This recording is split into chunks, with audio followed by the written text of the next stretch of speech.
देश की लोकतांत्रिक व्यवस्था आजादी के बाद जो मिली, उसकी बुनियाद है भारत का संविधान।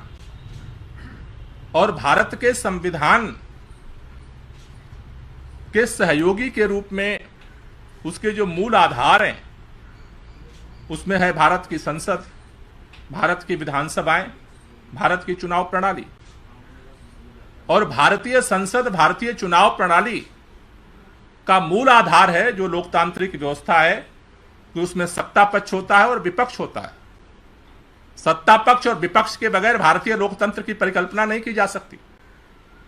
लेकिन जिस तरह से प्रधानमंत्री जी की जिद है कि हम विपक्ष विहीन सत्ता को संचालित करेंगे,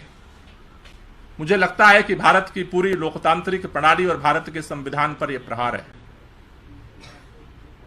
भारत के अंदर स्वतंत्र एजेंसियां बनाई गई जिससे कि कोई भी आमतौर पर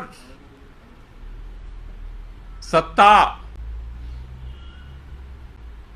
तंत्र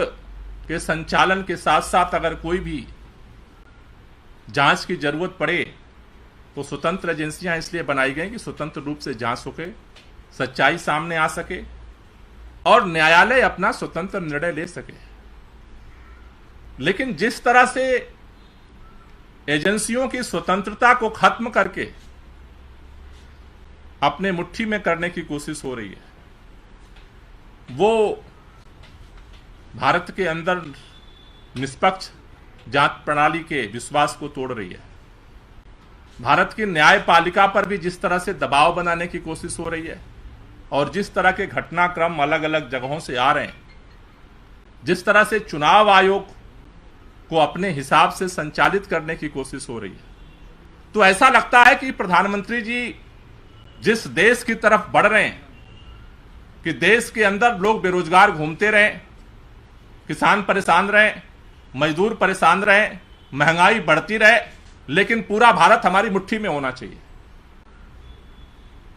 ये जो पूरा भारत को अपने मुट्ठी में करने का जो मिशन है, जो इस देश के अंदर जिसको हम तानाशाही कहते हैं, दुनिया के अंदर कई देशों में जिसका प्रयोग हुआ, इस तानाशाही के रास्ते में विपक्ष, भारत के अंदर की अलग अलग पार्टियां जो सवाल उठाती हैं, आज उनके आंख की किरकिरी बनी हुई है। और उनका मिशन है कि एन केन प्रकारेण